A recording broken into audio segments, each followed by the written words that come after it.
Cuando empezamos a trabajar en este video, ni siquiera podíamos imaginar cuántos hechos interesantes, oscuros y extraños descubriríamos. Cada nueva página de la historia despertaba preguntas cada vez más inquietantes. ¿Por qué nos ocultaron todo esto? ¿Y por qué lo siguen escondiendo incluso ahora? Créanme, lo que verán en este video los sorprenderá más de una vez. Por eso les recomiendo verlo hasta el final, porque allí conocerán lo más interesante y lo más impactante. Solo así podrán formarse su propia opinión sobre lo que durante tantos años se mantuvo en las sombras. La imagen más famosa de Pablo Picasso no es un rostro hermoso ni un paisaje luminoso. Es un grito pintado. Un caballo con la boca abierta como una herida. Una madre sosteniendo a su hijo muerto. Una bombilla que parece un ojo que no parpadea. Ahora, agarra ese mismo grito y llévalo hacia atrás, hasta un cuarto pequeño en el sur de España, donde un niño, antes de aprender a escribir, ya estaba aprendiendo a dominar el mundo con un lápiz. Porque lo más inquietante de Picasso no es lo que pintó, sino lo rápido que entendió que el arte podía ser un arma. Y cuando un niño descubre un arma, el tiempo empieza a correr. Su historia empieza con un contraste que parece inventado. Nació en 1881 en Málaga, y sin embargo, su nombre completo parece el de un rey medieval, larguísimo, como si lo hubieran bautizado para ocupar un trono. Pero el trono que le esperaba no estaba hecho de oro, estaba hecho de miradas, de críticas, de hambre, de competencia feroz, de la necesidad de ser inolvidable o desaparecer. Su padre, José Ruiz Blasco, era profesor de dibujo y pintor de palomas. Palomas, plumas, calma, rutina. Y de pronto, dentro de la casa, aparece un niño que no dibuja palomas. Dibuja con una precisión que da miedo. Hay una escena que se cuenta como leyenda familiar. El niño, todavía pequeño, mira a su padre trabajar, toma el lápiz y corrige un trazo. No es un juego, no es una travesura. Es una declaración silenciosa. Esto también es mío. Y aquí viene el primer giro emocional. Picasso no crece como esos niños prodigio de cuento, rodeado de aplausos. Crece con presión, con una expectativa que pesa. Porque cuando tu talento es demasiado evidente, el cariño se mezcla con una especie de vigilancia. A veces el amor también exige resultados. La familia se mueve. La vida no se queda quieta. España cambia, las ciudades cambian, el dinero no siempre alcanza. La Coruña se vuelve un escenario frío, húmedo, donde el chico aprende otra cosa además del dibujo. Aprende el color del invierno en la piel. Y luego llega un golpe que corta la infancia de raíz, la enfermedad y la muerte de su hermana Conchita. El niño observa cómo el mundo puede arrebatártelo todo sin explicación. Ese tipo de pérdida no se borra, se archiva dentro. Y cuando Picasso pinte tragedias, décadas después, no estará inventando el dolor, estará abriendo un cajón antiguo. En Barcelona el aire es distinto.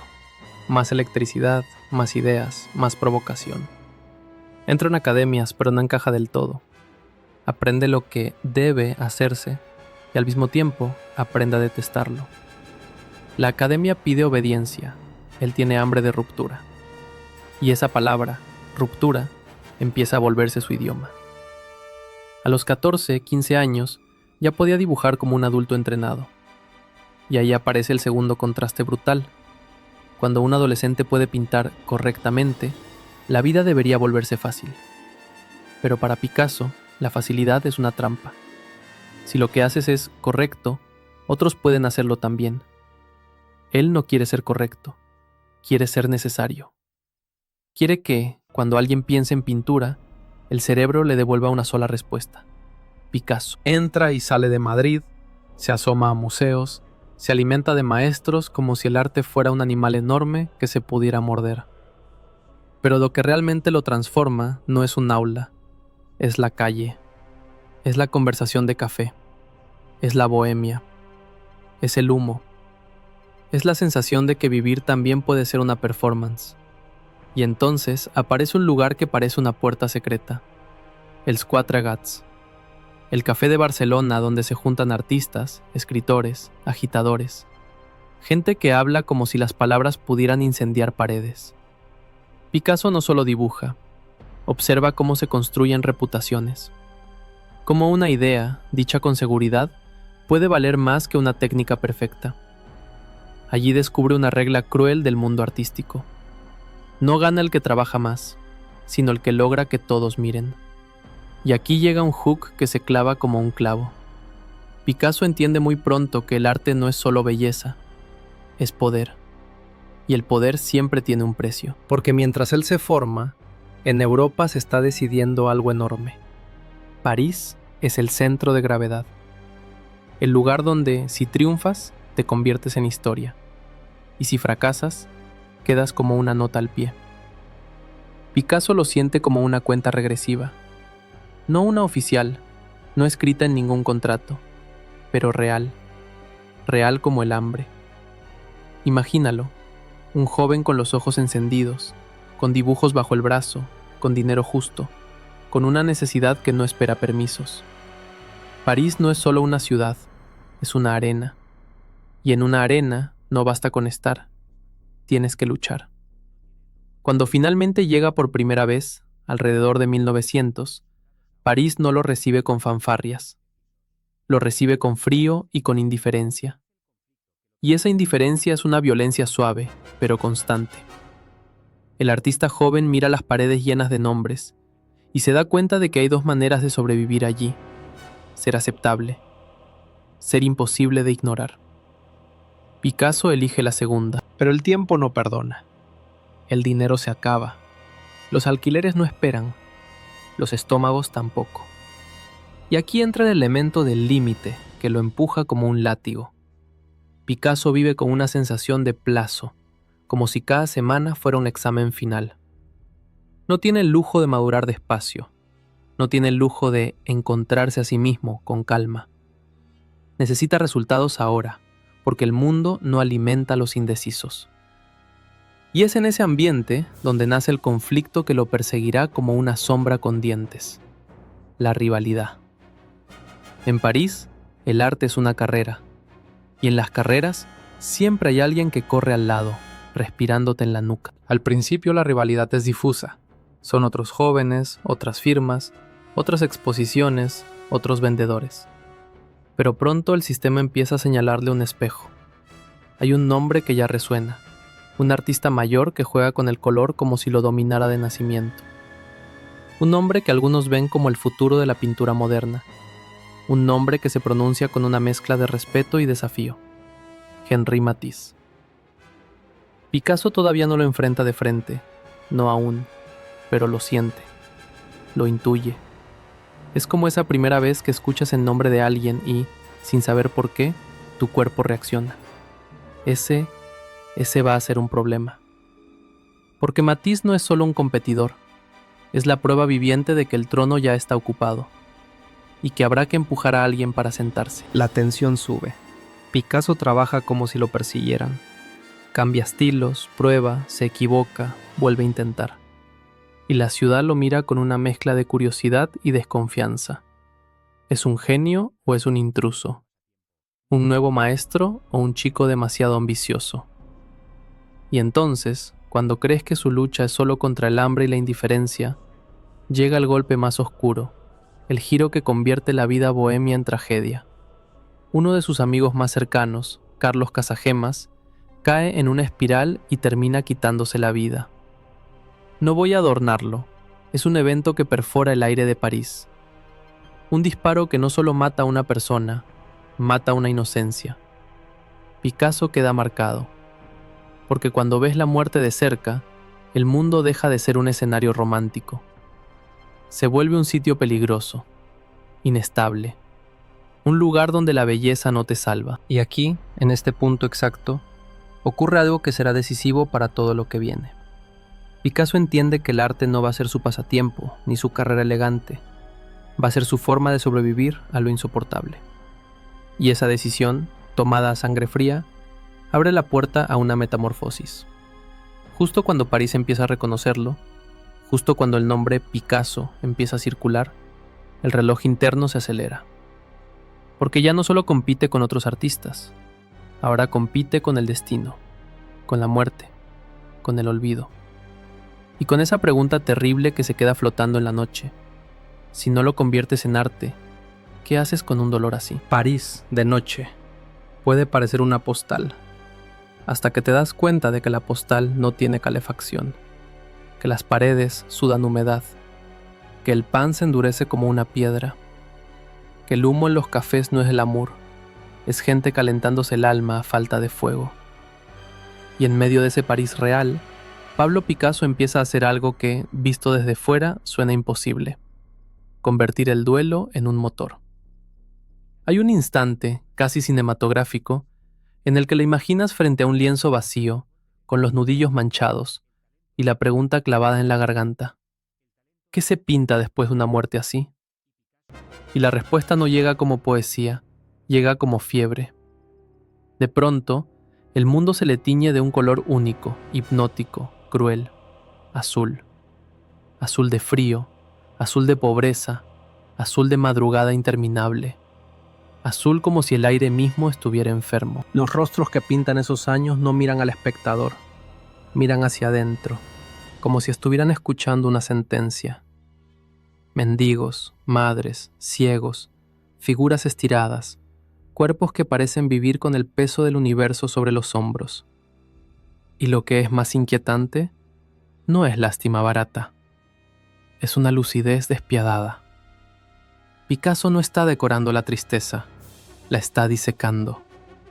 Y aquí aparece el primer golpe de tensión de esta parte. El talento no paga la renta.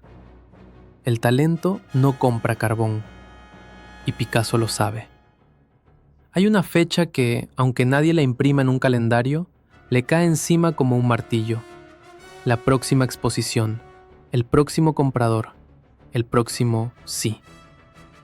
Porque el no significa solo orgullo herido, significa hambre. Es entonces cuando su ascenso, su llegada al poder, si el poder es conseguir que el mundo te tema un poco, empieza por un territorio que pocos mencionan: las alianzas. Picasso entiende que el arte moderno no se conquista solo con pinceles, sino con redes, con gente que abre puertas, con quien te presenta al coleccionista correcto, al escritor correcto, al crítico correcto. Entra a salones donde el aire está perfumado, donde las conversaciones son duelos elegantes. Y él, que viene de lo áspero, aprende rápido a moverse como un cuchillo, silencioso, útil, inevitable. Aparece Gertrude Stein, aparece un círculo que lo observa como quien mira un animal raro, peligroso y fascinante. Hay sesiones de retratos donde el tiempo se estira, y el retrato no sale bonito, sale denso, como si la cara fuera una roca. Stein no se parece, dicen. Y Picasso, con una calma insolente, responde con una frase que es casi una amenaza: ya se parecerá. Como si estuviera anunciando que no pintaba el presente, sino el destino. Mientras tanto, en otro punto de París, Henri Matisse avanza con su propio ejército. El color puro, la audacia elegante, el aplauso de quienes quieren modernidad sin sentirse heridos. Matisse es luz que corta, Picasso es sombra que aprieta. Y en el mundo del arte, esa tensión se vuelve un espectáculo. La ciudad empieza a susurrar nombres como si fueran equipos rivales. No es una rivalidad de insultos directos, es peor. Es una rivalidad de influencia. De quién define el futuro. De quién hace que el otro parezca viejo de golpe. Entonces llega un giro, un cambio de temperatura. Picasso pasa del azul al rosa, como si se permitiera respirar. Aparecen arlequines, acróbatas, cuerpos que no son felices, pero al menos se mueven. Hay algo casi cruel en eso, como si la vida le ofreciera una tregua, solo para que la siguiente ola lo golpee más fuerte. Y cuando ya parece que está encontrando un lugar, ocurre una de esas escenas que, si la pones en un guión, te dicen que exageras. Se instala en un taller destartalado de Montmartre, el Bateau Lavoir, famoso por crujir como barco viejo. Allí el arte no suena a ópera, suena a madera, a tuberías, a pasos. El lugar huele a trementina y a supervivencia. Y esa precariedad, en vez de aplastarlo, lo afila. Pero Picasso no solo busca un estilo, busca un golpe definitivo. Una jugada que haga temblar la mesa y obliga a todos a reordenar las cartas. Porque siente el aliento de Matisse en el cuello. Y porque el poder del arte moderno es así. Lo obtienes un día y al día siguiente ya están intentando arrebatártelo. Y entonces llega la obsesión. La idea que empieza como un murmullo y termina como una tormenta. Romper el cuerpo humano. No destruirlo por sadismo, sino desmontarlo como se desmonta un reloj para entender el tiempo. Picasso mira esculturas ibéricas antiguas, mira arte africano que en París se exhibe con mirada colonial, como si fueran curiosidades, no universos, y siente algo que lo atraviesa. Esas formas no buscan agradar, buscan dominar. No imitan la realidad, la declaran, la obligan a existir bajo nuevas reglas. Aquí viene una imagen concreta, casi física. Imagina a Picasso sosteniendo una máscara, no como un turista, sino como alguien que sostiene una herramienta peligrosa. No es inspiración romántica, es un robo sagrado. Toma lo que necesita para abrir un portal. Y el portal se abre en 1907 con un lienzo que cae como una bomba silenciosa en los círculos artísticos. Les Demoiselles d'Avignon. 5 figuras, miradas que no coquetean, acusan, rostros que parecen máscaras, cuerpos como cuchillas angulares. No hay perspectiva amable, no hay aire para respirar. Es una habitación cerrada donde el deseo se mezcla con el peligro. La gente que lo ve no sabe dónde colocar los ojos. Algunos sienten asco, otros miedo, otros una excitación rara, como si presenciaran un crimen estético. Y Picasso, lejos de suavizarlo, lo deja así, como una puerta que se cierra de golpe. No te pide permiso para entrar, te obliga. Este es el punto donde su ascenso se convierte en dominio. Porque el arte no siempre cambia por consenso, a veces cambia por shock. Y Picasso acaba de demostrar que puede producir shock como quien produce electricidad. Matisse ve el cuadro y, según se cuenta, lo recibe como un desafío directo. ¿Por qué lo es? Picasso no está pintando otra obra, está proclamando: si tú gobiernas con el color, yo gobernaré con la forma, y mi reino será más peligroso. La rivalidad deja de ser rumor y se vuelve estrategia. En reuniones, en talleres, en cenas, el nombre de uno provoca reacciones sobre el otro. Y lo más retorcido, ambos se alimentan de esa tensión. Matisse empuja para no quedarse atrás. Picasso empuja para no ser alcanzado.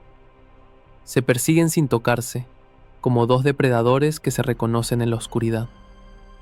Y justo cuando parece que Picasso ya ha ganado el golpe maestro, llega un twist casi policial que amenaza con destruirlo fuera del lienzo. En 1911 desaparece la Mona Lisa del Louvre. París entra en histeria. El escándalo es mundial. Y el caso, absurdo y real, salpica a artistas y bohemios. El poeta Guillaume Apollinaire es detenido e interrogado, y en ese torbellino Picasso también es llamado. Imagínalo, el genio moderno, el hombre que quiere controlar su leyenda, sentado ante autoridades, con la posibilidad de que su nombre quede asociado a un delito que no cometió. En un instante, el poder que estaba construyendo con pintura puede derrumbarse por sospecha, por rumor, por un titular. Esa es la otra cara del ascenso. Cuando te vuelves famoso, cualquier sombra se vuelve amenaza. Y Picasso lo entiende con brutal claridad. El mundo no solo te mira para admirarte, también te mira para atraparte. Sale de esa tormenta, pero el miedo deja residuo, y ese residuo se vuelve combustible creativo. Porque mientras afuera la sociedad busca culpables, adentro él está inventando una nueva manera de ver. Aquí el relato acelera. Picasso encuentra un aliado que es, a la vez, espejo y rival menor: Georges Braque. Juntos, casi como si fueran dos ladrones meticulosos, comienzan a desarmar la realidad. Nace el cubismo no como estilo bonito, sino como un método de asalto. Se preguntan, ¿y si el objeto no tiene una sola cara? ¿Y si lo vemos desde varios ángulos al mismo tiempo? ¿Y si el cuadro no simula una ventana, sino que confiesa ser una superficie? Empiezan a aparecer formas fragmentadas, planos superpuestos, botellas que son casi ecuaciones, guitarras que se convierten en arquitectura. Y luego, como otro giro inesperado, incorporan materiales reales, papel, recortes, texturas. El arte deja de representar y empieza a capturar. Pero el conflicto con Matisse sigue vivo, latente. Mientras Picasso disecciona, Matisse seduce. Mientras Picasso vuelve el mundo un rompecabezas, Matisse lo vuelve música de color. Y la pregunta se vuelve una pelea invisible en toda Europa. ¿Quién tiene razón? ¿Hacia dónde va el arte? Picasso no se conforma con ser uno de los grandes. Quiere ser el gran terremoto. Y por eso se impone otro límite interno, otra cuenta atrás que lo empuja. Siente que el público puede cansarse, que lo novedoso se vuelve moda, y la moda se vuelve caricatura. En esa lógica despiadada, él se exige reinventarse antes de que lo encasillen, antes de que le pongan una etiqueta y lo conviertan en pieza de museo mientras aún respira. Y entonces la historia mete otra cuchillada. Europa se aproxima a la guerra. Las conversaciones se tensan, los amigos se van, los estudios se vacían, el aire se vuelve pesado. Y Picasso, extranjero en Francia, observa cómo el mundo que lo coronó también puede convertirse en un mundo que lo expulsa. En ese clima, su poder artístico alcanza una paradoja. Cuanto más influyente es su obra, más solo puede quedar el hombre. Porque el genio, cuando se vuelve mito, a veces deja de ser persona para los demás. Se vuelve una idea, una bandera, un campo de batalla. Y al final de esta parte, el ascenso está completo. Picasso ya no es el joven que ruega ser visto. Ahora es el que decide cómo se mira. Ha cambiado las reglas del juego, ha forzado a su rival a reaccionar, ha arriesgado su reputación en tormentas ajenas, ha desmontado la realidad hasta convertirla en lenguaje. Pero la tensión no se relaja, se concentra. Porque lo más peligroso de llegar arriba es esto. Desde la cima, cualquier paso en falso se ve en todas partes. Y el siguiente acto de su vida, su manera de trabajar, de conquistar y de destruir, de amar y de devorar, va a convertir esa cima en un volcán. Hay una clase de poder que no se anuncia con coronas ni uniformes. Se anuncia con algo mucho más inquietante, con silencio. Cuando un artista realmente domina una época, la ciudad entera empieza a callarse un segundo antes de opinar, como si esperara su veredicto. Y para cuando llega la segunda década del siglo XX, Picasso ya no es promesa. Picasso es un fenómeno, un clima, un peligro. Pero aquí viene el detalle que vuelve su historia más tensa. El poder, en él, no trae calma, trae hambre. Y la hambre, cuando no se sacia, se vuelve monstruo. Picasso trabaja como si hubiera hecho un pacto con un reloj invisible. No el reloj de entregar una obra, sino el reloj de no permitir que el mundo lo alcance. Porque el mundo del arte es cruel. Una innovación se celebra hoy y mañana ya la copian, ya la venden en versión domesticada, ya la vuelven mercancía. Él lo percibe como una persecución, y cada vez que siente que lo están entendiendo demasiado, cambia la clave, cambia el idioma, deja a todos atrás, incluso a quienes lo aman. La Primera Guerra Mundial cae sobre Europa como una puerta que se cierra de golpe. Amistades se rompen, talleres se vacían, el aire se vuelve más áspero. Braque va al frente, otros desaparecen, y Picasso, que no viste uniforme, carga una presión distinta, la de seguir siendo nuevo en un mundo que se está volviendo viejo a la fuerza. En esos años ocurre una metamorfosis que desconcierta. El hombre que había fragmentado la realidad en 1000 planos empieza a mirar hacia atrás, hacia formas más clásicas, casi escultóricas. Es como si, después de romper el espejo, quisiera reconstruirlo, pero con las piezas colocadas de manera distinta. Algunos lo llaman traición al cubismo, otros genio estratégico. Picasso lo vive como supervivencia.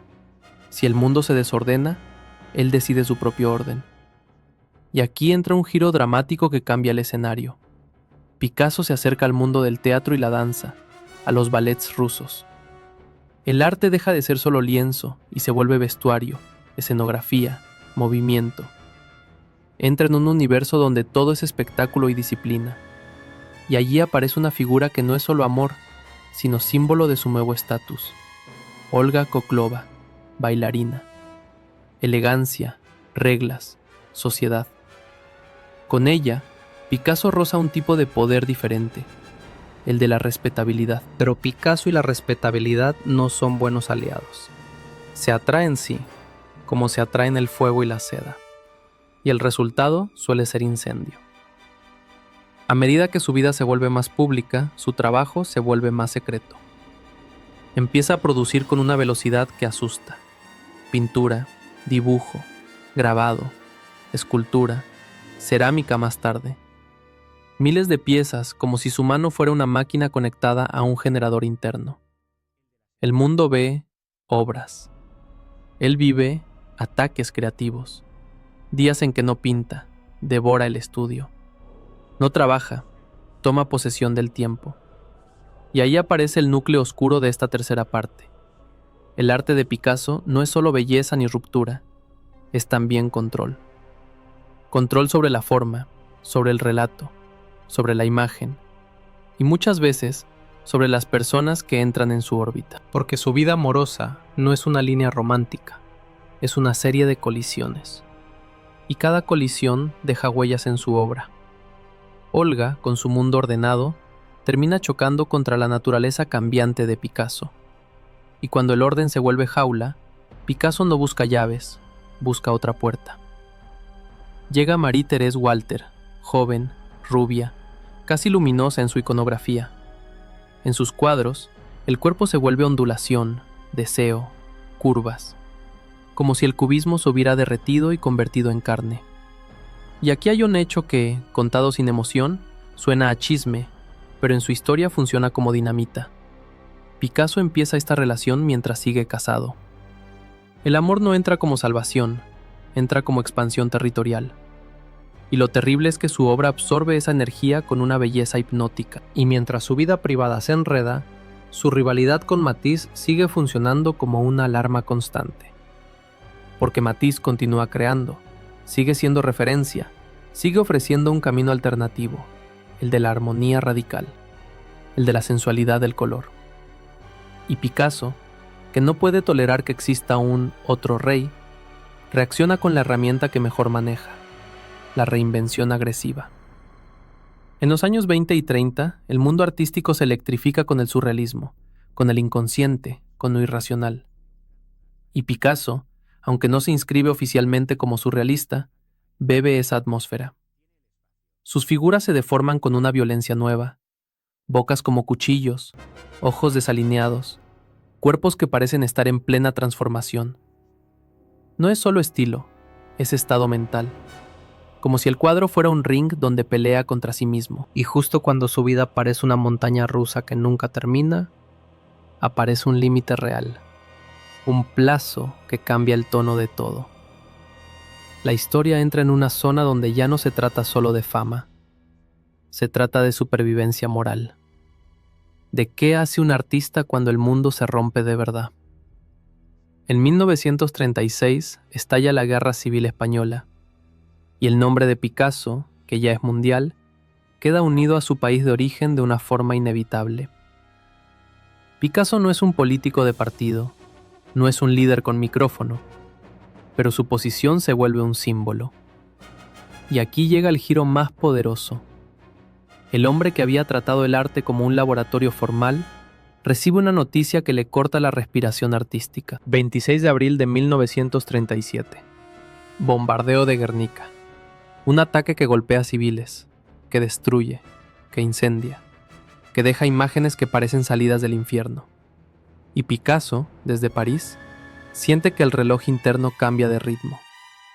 Ya no es ser más innovador que Matisse, ya no es no ser alcanzado. Ahora es ¿Cómo se pinta algo que supera cualquier metáfora? Lo que ocurre después es una escena que podrías filmar como thriller creativo. Picasso recibe el encargo de un gran mural para el pabellón español en la Exposición Internacional de París. Tiene el espacio, tiene la expectación, tiene la presión. Pero durante semanas no encuentra el tema. El plazo se acerca, la mirada del mundo está encima.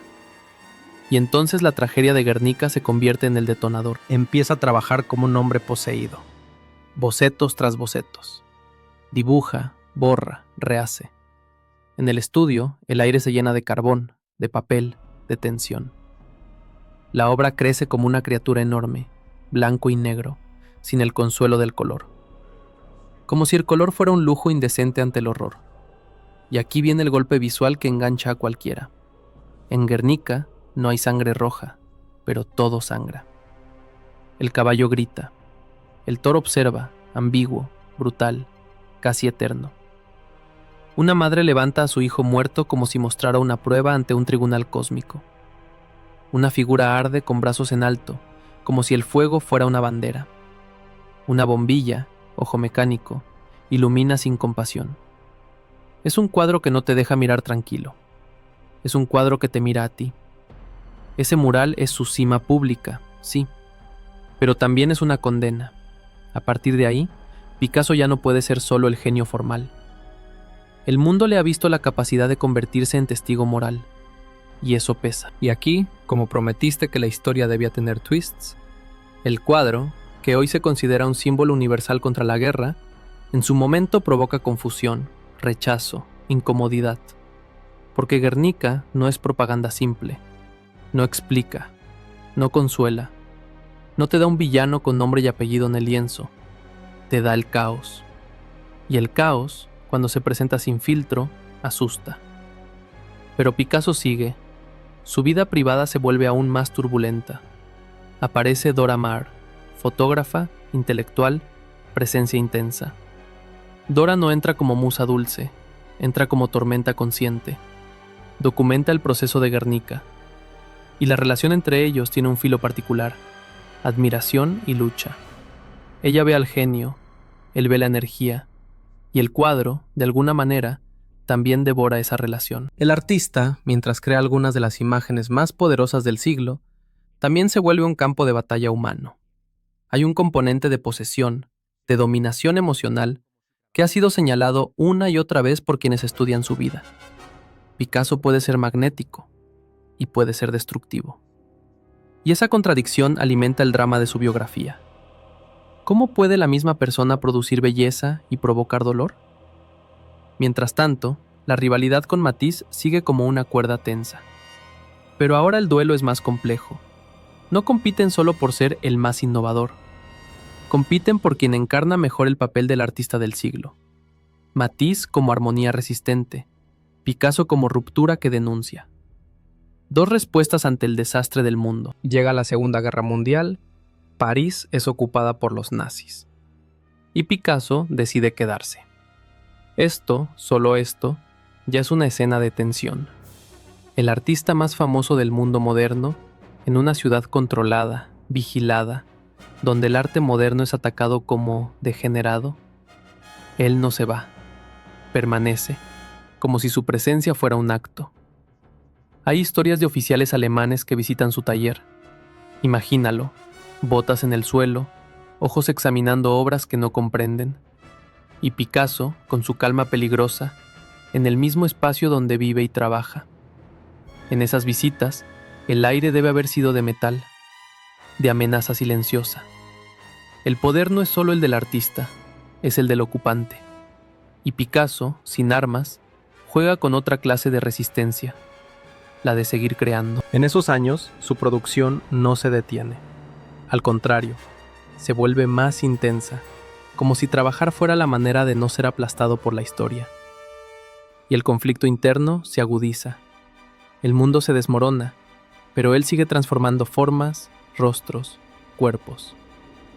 Es como si la realidad intentara imponerle una narrativa y él respondiera: no, la narrativa la hago yo.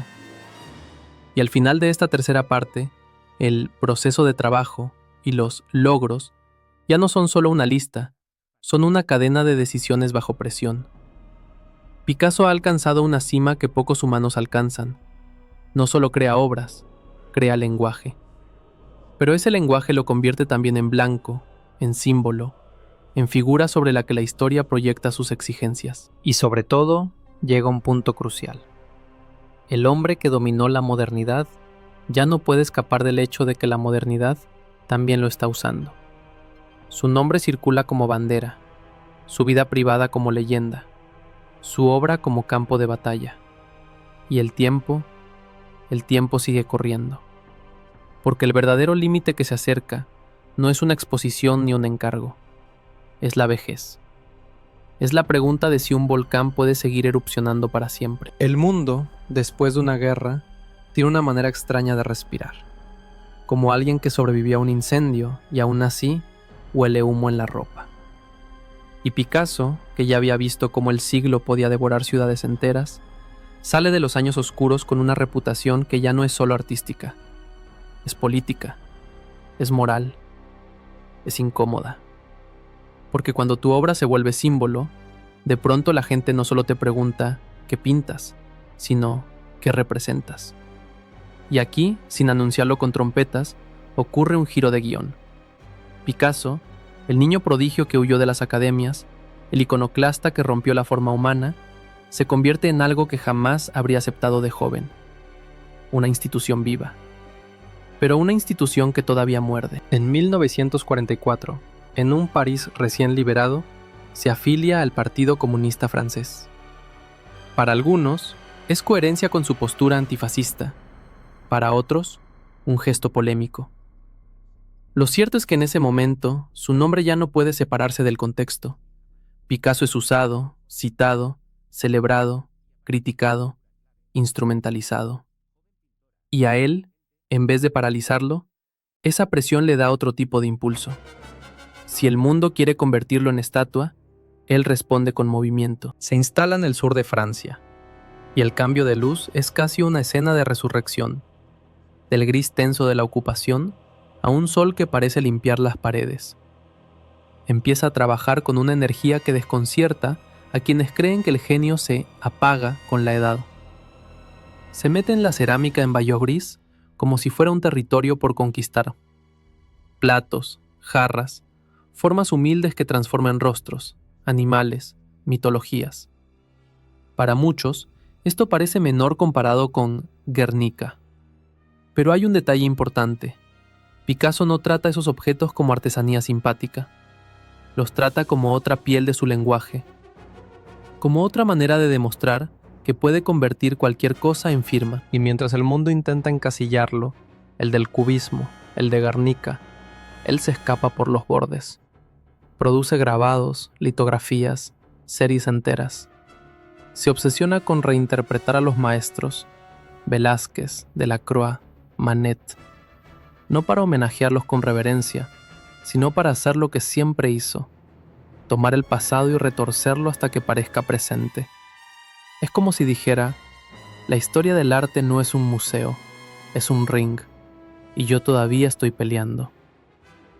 Pero el drama no se apaga, se vuelve más íntimo, más venenoso, porque su vida afectiva sigue siendo un sistema solar donde él es el sol. Todo gira alrededor, y a veces se quema. La relación con Dora Maar se rompe, dejando cicatrices. Marie-Thérèse, madre de su hija Maya, queda ligada a él de forma dolorosa. Y aparece otra figura clave, Françoise Gillot, joven pintora, inteligente, con voluntad propia. Con ella Picasso tiene hijos, Claude y Paloma, y por un tiempo parece encontrar un equilibrio. Pero aquí llega un twist esencial para el final. Françoise no acepta ser solo musa. Y esa resistencia, que en otro relato sería normal, en el universo de Picasso es un terremoto. Porque Picasso, acostumbrado a controlar los relatos, se enfrenta a algo que lo enfurece. Una mujer que se va. Françoise Gillot lo deja. No es un detalle romántico, es un hecho biográfico que revienta el mito de omnipotencia. Y la reacción de Picasso revela su costado más oscuro. Intenta castigarla socialmente, borrar su presencia, imponer su poder como sombra. pero no puede. El mundo ya está cambiando. Y ese cambio le muestra una verdad incómoda. Incluso Picasso, el gran transformador, no puede transformar a todos en su propiedad. Aquí la tensión crece de otra manera. Ya no es la tensión de ¿triunfará?, sino la tensión de ¿qué hace un titán cuando empieza a sentir límites? Porque el límite llega, y llega con una certeza que ninguna fama compra. El cuerpo envejece, las manos tiemblan a veces, los amigos mueren, los rivales se convierten en recuerdos. Y sin embargo, Picasso responde como alguien que no negocia con el tiempo, acelera. En los años 50 y 60, su productividad es casi absurda. La gente habla de miles de obras. Pero lo más impactante no es la cantidad, es la sensación de urgencia. Como si Picasso estuviera pintando contra una cuenta atrás final. Y ahí está el reloj, que atraviesa toda la historia y ahora se vuelve explícito. Picasso vive como si supiera, cada mañana, que el día es un tablero que puede cerrarse en cualquier momento. Esa conciencia lo vuelve feroz. Y mientras tanto, el viejo conflicto, la rivalidad, no desaparece, se transforma. Matisse muere en 1954. La noticia cae como un silencio largo. El gran oponente ya no está. Y eso, para Picasso, no es alivio total. Es vacío. Porque cuando has construido parte de tu impulso en la presencia de un rival, su ausencia te deja sin espejo. Y aquí está el giro dramático. Al quedarse solo en la cima, Picasso ya no compite contra Matisse. Compite contra algo más cruel, su propia leyenda. Ahora el adversario es la imagen de Picasso que el mundo espera, y él, que siempre odió ser domesticado, lucha por no convertirse en una marca repetida. En esa etapa final aparece su última gran compañera, Jacqueline Roque. Ella se vuelve presencia constante, guardiana y, para algunos, filtro. Picasso se retira cada vez más a espacios privados. Su casa se vuelve fortaleza. Y la fortaleza tiene dos caras, protección y encierro. En el exterior, el mundo lo celebra como a un rey. En el interior, la vida se reduce a círculos estrechos, tensiones familiares, disputas por acceso, por herencia, por cercanía al mito. Porque el mito, en la vejez, se vuelve negocio alrededor, y donde hay negocio, hay conflicto. Picasso sigue pintando con una libertad casi salvaje. En sus últimos años, sus cuadros se vuelven más directos, más crudos, como si ya no tuviera interés en agradar. Rostros exagerados, cuerpos casi caricaturescos, erotismo frontal, energía de trazo rápido. Es como si, al acercarse al final, se permitiera algo radical, dejar de pedir permiso definitivamente. Pero el costo es alto. Su familia se fractura en distintos grados. Su vida íntima se llena de tensiones, de resentimientos, de dolor acumulado. Y aunque el mundo lo ve como genio, los que están cerca a veces lo ven como tormenta. Esa doble visión es parte del legado. Picasso como creador de belleza y como fuerza destructiva. En 1973, Picasso muere en Mougins, Francia, a los 91 años. Y aquí ocurre el último gran twist narrativo. Su muerte no cierra la historia, la abre. Porque cuando un hombre produce tanto, deja más que obras. Deja un territorio que otros van a disputar. Se desatan batallas por la herencia, por los derechos, por las piezas, por quién tiene qué. La ausencia del artista libera tensiones que estaban contenidas por su sola presencia. Y al mismo tiempo, su figura crece aún más. Museos, exposiciones, libros, películas, mitología. Picasso ya no es persona, es un fenómeno cultural permanente. Su legado artístico es casi imposible de resumir sin quedarse corto. Cambió la manera de entender la pintura, la escultura, el dibujo. Hizo del siglo XX un lugar visualmente distinto. Demostró que el arte podía romper la realidad y, aún así, decir la verdad. Y, sobre todo, dejó una lección incómoda. El genio no siempre viene con bondad, y la belleza no siempre nace de la paz. A veces nace de la guerra interna. Pero si hay una imagen final que amarra todo y que sirve como cierre perfecto para tu videorolic, es esta. Piensa en Picasso como un hombre que empezó dibujando para impresionar a su padre y terminó pintando para enfrentar al mundo. Un hombre que vivió con un reloj invisible encima, corriendo siempre, porque intuía algo que pocos se atreven a admitir, que el olvido es rápido, que el aplauso es inestable y que la única manera de ganarle al tiempo es crear algo que siga respirando cuando tú ya no puedas. Y Guernica sigue respirando, sus líneas siguen gritando, sus figuras siguen acusando, y cada vez que alguien lo mira, el siglo XX vuelve a encenderse por un segundo.